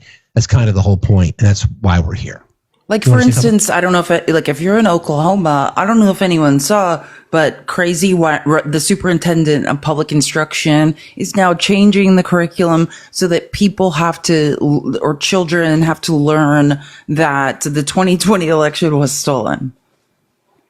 Yeah. Those are the types of things that people, when things are happening in these states that are absolutely outside of reality, those are the things we should be talking about, and then hopefully getting people to show up and dispute that. Yeah, people are like, what? Yeah, I was just look it up. You think I would not make this up. This is happening. And here's the irony. Okay, so Arizona, I'm a native born Phoenician. I've lived in Arizona my whole life. I'm a former teacher. We used to be 49th. We're 49 in public education. You know why? Because school vouchers. We're one of the first adopters of school vouchers. We are a case study for what happens when school vouchers ruin everything. And then, what has happened is we moved up to 48, not because we did anything, not because our test scores are better, but because Oklahoma and Ryan J. Walters, he literally drove their math and reading scores down. So now they're 49 and we're 48. And instead of teaching kids in Oklahoma to read or do math, he's spending millions of dollars buying Trump Bibles and teaching children that the 2020 election was quote unquote shady. Yeah. And don't forget the president complaining that Tina Peters, who was sent to jail for election crimes, by the way, for violating, breaking into voting machines and giving unauthorized people access to said voting machines. And Trump goes on Truth Social and blames everyone but her. A person who was found guilty for election fraud. Sounds familiar? That's what he said on Truth Social today. Actually, I'll find it. Well, at least trying to get her released from jail. Let me see if I can find the clips. I've never seen a judge just shame someone. Like I saw that judge shame Tina Peters. I've never heard a judge go after a person. Remember when she said she couldn't go to jail because she needed a luxury mattress because it would hurt her back, and the judge is like, please stop talking, you effing yes, magnetic mattress. I was gonna say like copper in her mattress. And the judge was like, please stop talking, you weirdo. Yeah. Let's see. I've got Tina. Tina is let's see. That's not the one. Peters become a symbol for election denial movements that continue to cast doubt on the integrity of U.S. elections. President called for Peters' release, marks the latest development, a growing push by some federal officials to free the former Colorado election clerk. Meanwhile, Tina's supporters, who is Tina Peters? She facilitated. In 2021, she facilitated unauthorized access to her county's voting systems, seeking to uncover evidence of alleged election fraud. This breach led to sensitive election data being leaked online. In October, Peters was sentenced to 9 years, making her the first election official in the U.S. convicted of criminal charges. During her sentencing, Judge Matthew Barrett delivered a scathing rebuke, saying it was evident Peters had shown no remorse for her actions. Barrett described Peters as defiant as a defendant that the court had ever seen, adding that he believes she would repeat her actions if given the chance. He accused her of seeking notoriety, despite her insistence that she never wanted attention. The judge went on to say that Peters had shown little regard for the justice system, law enforcement, government officials, or her own colleagues, and that she had abused the authority of her office. He said she didn't take her duties as clerk particularly seriously, adding that she never completed required certifications and that one scandal after another followed you in your time as the clerk. Barrett concluded, "You are no hero. You abused your position, and you are a charlatan who used and still is using your prior position in office to peddle a snake oil that's been proven to be junk time and time I've never seen a judge unload on someone like that in my life. I've never seen a judge do what happened to her. And she was like, I'm a victim. And he's like, shut up. Let me I wrote something to read to you, you weirdo. Be quiet. Yeah. So again, the judge, here's what's his name? Judge Barrett, Judge Matthew Barrett. He's going to be our hero for the week. It's as a reminder, this was the sentencing hearing, and the president, the twice impeached, 4-time indicted sexually abusing fraudster convicted felon, went on True Social to say this. I will find it because it's worth it to hear. By the way, Andrew Giuliani's got a new gig. Felice, have you heard? Rudy's son. Rudy's son. Yep. Other than hiding assets for his daddy, what is this new job? Trump has appointed him executive director of the president's task force for the 2026 FIFA World Cup. You don't know why we're bringing up Tina Peters, by the way. It's because Trump is trying to now get her out of jail. She's supposed to be in jail for 7 years, and Trump is like basically demanding that Pam Bondi get her released from jail for her crimes. I'm trying to find the True Social post. Hold on a second. Unless you've got it. I've got it someplace. Gosh, there's so many. I texted it to you. I texted it to you last night. I know you did. I've got so many texts. But I want to find this. I'm going to find this judge screaming at her. There are more moments of enjoyment I ever had in my life. Okay. Radical left Colorado Attorney General Phil Weiser ignores illegals committing violent crimes like rape and murder in the state. Instead, jailed Tina Peters, a 69-year-old Gold Star mother who worked to expose and document Democrat election fraud. Tina is an innocent political prisoner being horribly and unjustly punished in the form of cruel and unusual punishment. This is a communist persecution by the radical left Democrats to cover up their election crimes and misdeeds in 2020. The same Democrat Party that flies to El Salvador to try to free an MS-13 terrorist is cruelly imprisoning, perhaps for life, a grandmother whose brave and heroic son gave his life for America. Colorado must end this unjust incarceration of an innocent American. I am hereby directing the Department of Justice to take all necessary actions to help secure the release of this hostage being held in a Colorado prison by the Democrats for political reasons. Free Tina Peters now.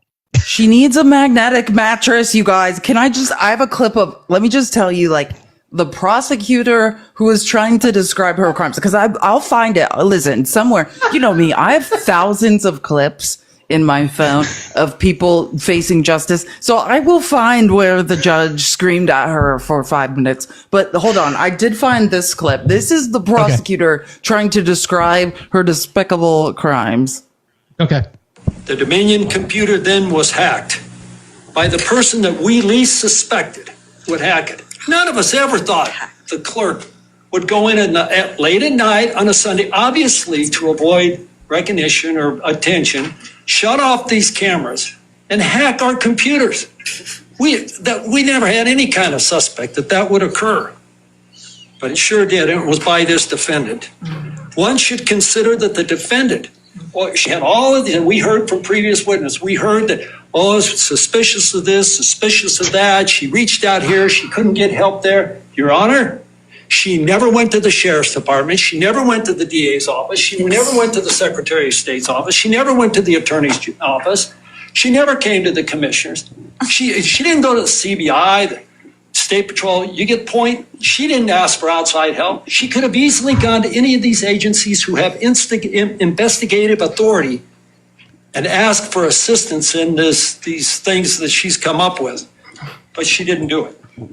Because Tina's a liar. Wait, and I just want to explain to you, because I think there's a lot of people who don't know how crazy Tina Peters is. I just want you to know who Tina Peters is, and I think I found another clip that will describe it. Tina Peters is a true believer in Mike the Pillow Guy. You know, Mike the Pillow Guy, who, sells pillows and is convinced that election fraud is the machines are taking over and are poisoning elections. Tina Peters Skynet is like a true believer in Mike Lindell. Hold on. I have one. I just want to show you.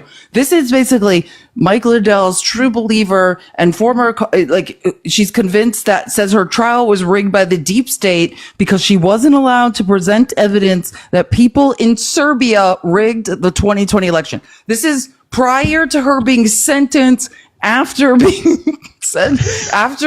being declared guilty, her on Steve Bannon's show saying that deep state actors in Serbia, in fact, were responsible and were the reason that she's in jail.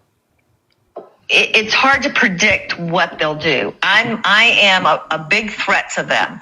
And, so the things that were done in this trial that people can go back and watch on Frank's speech was just atrocious. I mean, people can see it for themselves. Unfortunately, the jury was not allowed to see what was going on. They were very shielded from the facts of this case, from the defense of this case, and witnesses that should have been able to present in my defense. So,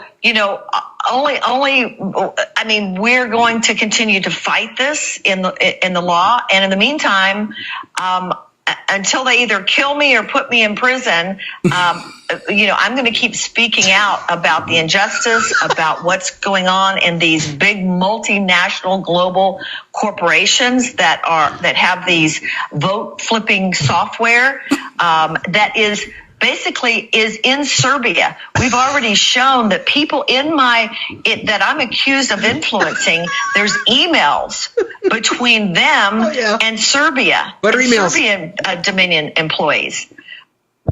Well, you heard it from Tina herself. So, just as a reminder, we heard that from Tina. We heard Donald Trump demanding that she is political persecution. This again is what Judge Barrett concluded. Quote, "You are no hero. You abuse your position, and you are a charlatan who used and is still using your prior position in office to peddle a snake oil that's been proven to be junk and time again." And she was found guilty of 7 of 10 charges, including 3 counts of attempting to influence a public official, conspiracy to commit criminal impersonation, official misconduct, violation of duty, and failure to comply with an order by the Secretary of State. But Felice, she's a victim. No, wait, but Steve, I found it. Nope, hold on. Tina can't go to jail because she needs a magnetic mattress. I've located the clip. This is why the judge started screaming at her, by the way, because hold on. Tina's going to explain to you that despite the several felonies that she committed, that Tina needs a magnetic mattress and cannot go to jail. Got it. I have health problems that would not be treatable in the Department of Corrections. First of all, I need a magnetic mattress. I've been on that since 1995. I was in 2 rear-end collisions in 84 and 2010. It was pretty severe. I was diagnosed with fibromyalgia. I don't know if you can zoom in a little bit, and chronic fatigue as a result. And I had to stop working for the airlines in 1995.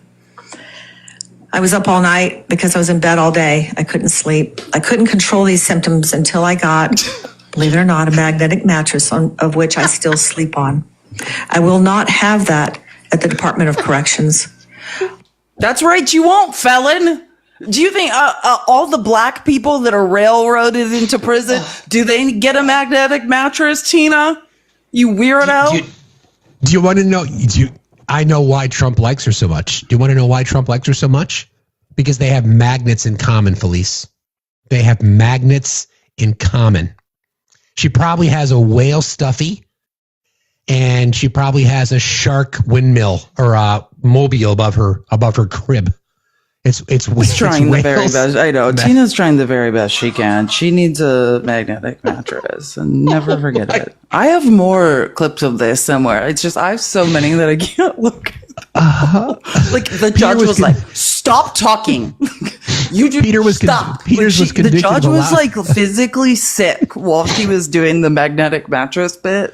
And did you hear? She literally is like, "Can you zoom in?" Like, there's a screen above the judge's head where she's trying to give a bullet point list of her fibromyalgia and like magnetic mattress needs, and he's like, "I am stop." You're done. If you live in Colorado, do us a solid and send a thank you note to Judge Matthew Barrett for sentencing Tina Peters and her magnetic mattress to jail. Tina, if she was convicted, put some money in her commissary. Maybe it could help her get a few extra layers on her mattress. The trial spanned 8 days. She was convicted of allowing a county security card to be misused, granting access to the Mesa County election system. Mesa County, where our friend lives. Broke into a government building. I don't think we're getting it clear. Like, if someone breaks into a government building. Yeah, somebody just asked a question. Just to be clear, she stole the credentials of a computer engineer, like a computer software engineer, stole them, gave them to another person, and then assisted him in breaking into a government building. But nothing to see here. But nothing to see here. She's friends with Mike Lindell. Well, I mean, there you go. She has back problems. She was in a rear end accident in 1984. That's legit. Thank you for joining us, Dolphin. Sorry for my humor, my giddiness. Thank you for being here. What's on your mind, friend? No, I was literally rolling on the floor listening to that. Because I'm sorry, I was a dummy when I was a kid, right? I was in jail a lot. I have scoliosis, spina bifida, and 2 rods in my spine. If I could lay on a freaking mattress like that, she could freaking lay on that too. For crying out loud, doesn't have to be special.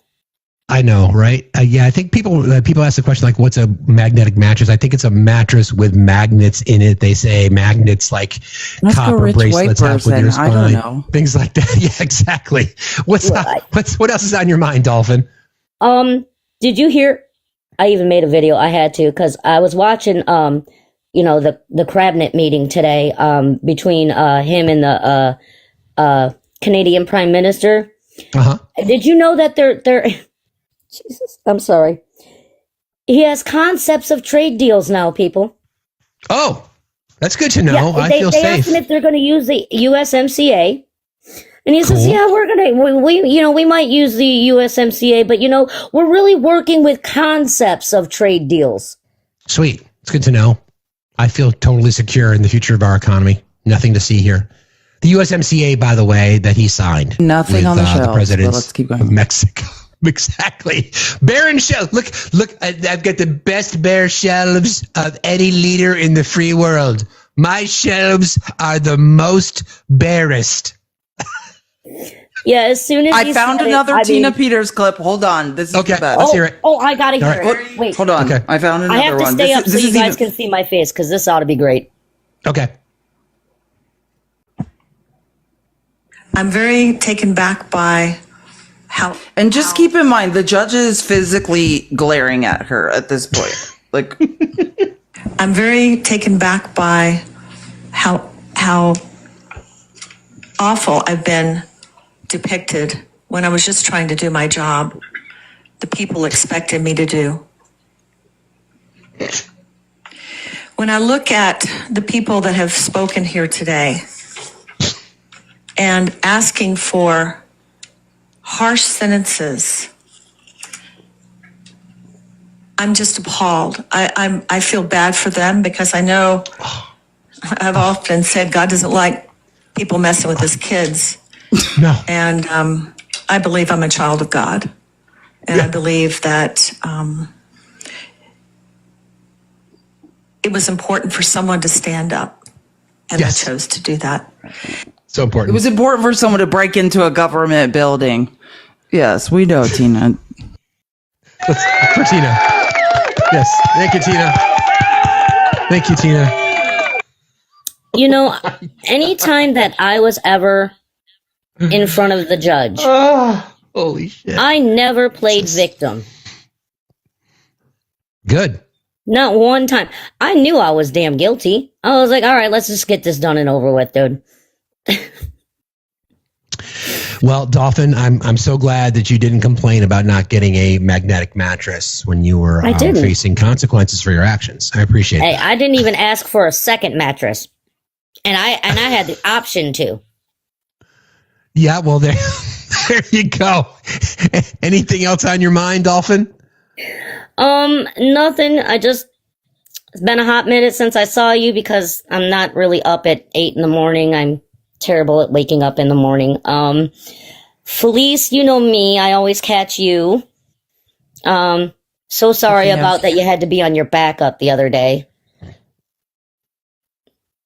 Wait, a man threatened to rape me, and I pointed it out, and then apparently I committed gender violence. Whatever. Oh, it's I over got now. that one time for playing the song OPP. Oh, yeah, sure. Mm-hmm. Yeah, that tracks. That totally tracks. Yeah, it's been a minute, Dolphin. I think you used to join our lives when I was in the evening, but it's good to see you again. I appreciate you coming up and laughing with us. We appreciate it because if we're not laughing, we're crying, and laughing and joy is a sign of resistance. So I appreciate you very much for being here. Her thing that she always says, if we're laughing to try not to cry. Yeah, that's exactly right. I appreciate you. Thank you again for joining us today. I appreciate everything you guys do. Thank you guys for your info. Let me know when you're going to drop me so I can give you a wee. I got you right now. 3, 2, 1. There you go. Thanks a lot. I appreciate that. Tina Peters wins the internet today. The comments were great. Like, where can I get a magnetic mattress? First world problems. Oh my God. Real quick, I want to thank a couple people. My God, I found it. Wait, listen to this. Okay, hold on. Your reputation at this point is poor because of what you've done here and after. Your lies are well documented, and these convictions are serious. I'm convinced you would do it all over again if you could. You're as defiant as a defendant as this court has ever seen. You don't have those histories of drug and alcohol abuse. There's no lifetime of trauma, not even close to the type of mitigating circumstances I would see from many folks who sit in that chair. No, to the contrary, Ms. Peters, you are a privileged person. Oh! You are as privileged as they come. There are many things in my mind that are crystal clear about this case. You are no hero. You abused your position, and you're a charlatan who used and is still using your prior position in office to peddle a snake oil that's been proven to be junk time and time again. In your world, it's all about you. You abdicated your position as a servant to the Constitution, and you chose you over all else. Yes, you are a charlatan, and you cannot help but lie as easy it is for you to breathe. You betrayed your oath for no one other than you. And that's the person Trump wants out of jail. Wow. He says is a hero. Tina is an innocent political prisoner being horribly and unjustly punished in the form of cruel and unusual punishment. This is a communist persecution by the radical left Democrats to cover up their election crimes and misdeeds in 2020. He's a pathological liar that comes, and that's exactly right. There are people that have mitigating circumstances. Like I come from trauma, from all these circumstances that would lead me to need to commit crimes to survive. And he's like, you are not one of those people, loser. Oh my gosh! Can you imagine using your platform to try to defend her? And so people in the MAGA circle won't even know who Tina Peters is, and they'll be like, "Yeah, let Tina out of jail. Don't know who she is. It's Tina's rights, brother. Let her out." Navy vet, how are you tonight, friend? I'm doing just fine. First, I got to have a joke before I tell you the other stuff. I think we need to contact MAGA. We have found the bleached emails from Hillary. She has them. We have. Tina has them. Emails. That would make sense. That would make sense. Hashtag free Tina. Yeah. First thing for a funny laugh, Christopher Goldsmith is up at a TikTok conference in Washington, D.C. They put all these TikTok creators in the same hotel as Elon Musk. Who's Matt? Matt's there. Matt's there too. They're in the same hotel as Elon Musk, by the way. Yeah, it's interesting. Jolly's there. I'm sure that could be interesting. I wonder if Matt has our number, Felice, so they do round him up. Maybe I'm sure we won't be his first phone call. He'll call Mrs. McSangry, but we could be he's throwing texts for free Matt, the night angry vet spent in jail. Should go. I'm gonna text him and be like, "You better go knock on Elmo's." Well, I know. Are you safe? Christopher Goldsmith said he's been hiding all day long. So, of course he's hiding. Yeah. But of course he's hiding. Yeah. The serious thing I was thinking about is when you're talking about the tariffs and it's stopping the Chinese ships from coming over, the part that people are not throwing into the equation is not only you're not getting the transportation of the ships over here with the goods, you're losing the labor. They can't get paid because the ships aren't in port. The longshoremen, the crane operators, everybody that operates on those ships, the fuel for those ships, it's all being not even considered right now. Sorry, my dog's enjoying himself right now. That's all right. Were we speaking to you about, is it you that has a small business that cleans cruise ships or that works with cruise ships? Was that you? No, I used to work in the marine, worked in electronics, working on the ships themselves. Because these little ancillary businesses that are just shut down. I mean, and then just the businesses in and around the ports that support longshoremen and all the various unions that work there, mom and pop convenience stores and restaurants and delis and bars and you name it. All these industries are impacted. I'm going to use that as a reminder on Friday morning at 8 a.m. Eastern time. We're going to be doing a live that is dedicated to small businesses, entrepreneurial capitalism, the life's blood of our country, and those are the companies and businesses and organizations that are going to suffer the most. So if you have a small business or know of a small business or want to promote a small business, Friday is your day. It'll be starting 8 a.m. Eastern time, and I've got a whole bunch of stuff planned that I want to do. So I'll use that as a reminder, friend. So you'll come back here at 8 a.m. Yeah. And listen to this is the guy that runs the ports of Los Angeles. And I think he talks about what Navy vet is speaking about. Just describe for us, let's take a beat, really frame it for us, how much volume has just dropped off in the last few weeks? Yeah, about a third of the import volume, which means give or take about 50,000 20-foot equivalent units gone off the arrivals coming in next week. From next week is when you expect to see this really hit. That's correct. And that matches up. The announcement's back on April 2nd. Then on April 8th, a little bit of a change on everybody, ex-China, Mexico, Canada. And those arrivals are coming at us this weekend. We'll, of course, dedicate time to your port, but I'm just wondering how you're anticipating this rolls and ripples through the economy from here, how it hits trucking, when this turns up on the shelf. What's the distance, the time from when you see a drop-off in volume and when we, as consumers, see the shortages? Right. So CEOs are telling me, hit the pause button, right? I'm not going to import anymore at these kind of prices. Let's wait and see. I don't know if it's going to be 2 hours, 2 days, or 2 weeks till I get some clarity. Then hiring. off the table for right now. Capital investment, pause. And the retailers are telling me that realistically, with even the 10%, I'm going to have to pass it on to the consumers. So how much is this really coming from all over? It's not just about China. This is about really global trade coming to a standstill until there is a much greater degree of certainty and a much lower tariff rate than even the baseline that's been put out there. Yeah, when I was last with you all, Lisa, I said global trade's going to slow, economies will follow, and that's exactly what we're seeing. Back in November, so many of us were wringing our hands about 4% inflation. We've just added 10 percentage points to imports coming out of Southeast Asia for our port, and these unbelievable numbers out of China. How much are you going to see a real decline in dock workers if this goes on? Yeah, this is the question. So the trucker hauling 4 or 5 containers today, next week, she probably hauls 2 or 3. The dock workers are no longer going to see overtime and double shifts. They're going to probably work less than a traditional work week, starting right off the bat. Every 4 containers mean a job. So when we start dialing this back, it's less job opportunities. And what happens if we get a deal? If we get a deal, it's going to take about a month. Let me walk you through that real quick. About 2 weeks to get the ships repositioned around these major ports, from Qingdao to Shanghai to Xiamen, load up all those containers, and then another 2 weeks to steam across the Pacific to get to us. This is important because now we're talking about spring and summer fashion.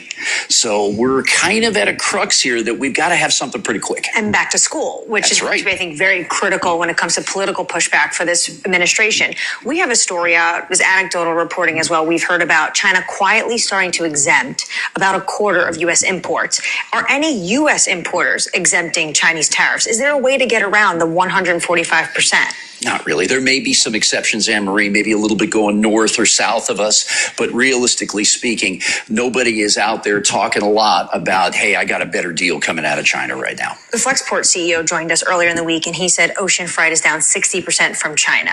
When do we see 100%? Good question. It depends on how long this goes. We heard the reports overnight through Bloomberg that the folks in China are thinking about talking. What does that mean? Okay, great. But we've got to get a move on here. The other thing is that retailers are saying we've got about 5 to 7 weeks of normal inventory in the country right now. Then we start to see spot shortages if it goes. And that was over a week ago. So just to be clear, and I like you said, just understand, like one of the things that fascinates me because I see the world in patterns is supply chain. And like, it just shows the ignorance of MAGA to not understand the complexity of supply chain and when it is disrupted, what happens. To put it in perspective, a small ship, container ship, not a super container, just a regular container ship. If you stop operations of a dock that's on the container ship for 15 minutes, that's $400,000 every 15 minutes that you're costing them. Wow. That's how much maybe it costs. Brother, it's always good to speak to you. Thank you for your service. Thank you for reminding us of the things, like the small little things that we don't necessarily, well, I should say that the legacy media doesn't discuss. Well, we appreciate you being here, friend. Thanks a lot. Thanks for having me up. You got it. See you later. There's also, like in global trade, there's a symbiotic relationship between exporters and importers, and there's also this assumption that cargo ships will be coming into port so that American exporters can put their product back on the ship so that it can go out to the world, and that is just not happening. So, again, we're here, we're in it. When I was debating listening to MAGA weirdos be wrong about everything, a guy was like, China's lifting their tariffs. And I was like, yes, on the products coming into China. Trump has to lift the tariff on the products coming here. You weirdo. Like, these people have zero idea. There's zero concept of supply chain, of logistics, of a breakdown of supply chain, of how it takes to rebuild supply chain. I was trying to explain that to someone, like just the shortage of dock workers during COVID, how that broke down the global supply chain. I think the reality is that gas is not $1.98 a gallon. The retail egg prices are not dropping. Yeah, I know you haven't heard, Fleece? I had no idea. Fake news.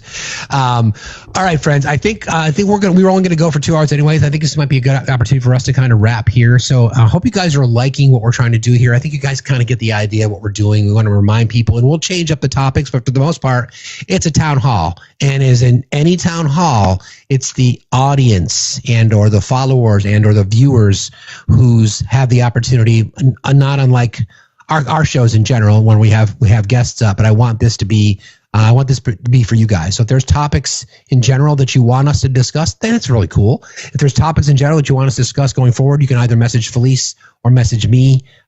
She doesn't go check her DMs as much as I might for obvious reasons. Due to deep threats. I promise it's for a good reason. Exactly. You can either use the Discord or you can use our DMs and TikTok. Felice, friend, anything that you'd like to share in closing tonight? No, but thank you guys so much for being here and just like what Fact said. So in the future, as you think of ways you want to resist, like just be ready to share them. And then we'll like have topics we focus on and things. And Matt will be back with us after he's done, I guess, staying in a hotel with Elon Musk, and we'll continue from there. But yeah, like Matt like Steve said, this is just focused on you guys as well. Like what we want to do is get people excited, but also express your concerns, whatever it is, like don't be afraid to come up and share. Yeah, and don't be afraid to fight and don't be afraid to be joyful about things and find moments in your life that bring you happiness, because joy is resistance. Brett Cross is live. We're going to raid Brett. Please tell him that we said hi. Please tell him Felice said hello. Please tell him that I said hello. Thank you, mods. Thank you, everybody. Thank you to Cootery, and thank you to Johanna and all of your mods who might have joined us this evening as well. Tomorrow morning, 8 a.m. Eastern time, friends, back right here. Thank you, everybody. Have a great night.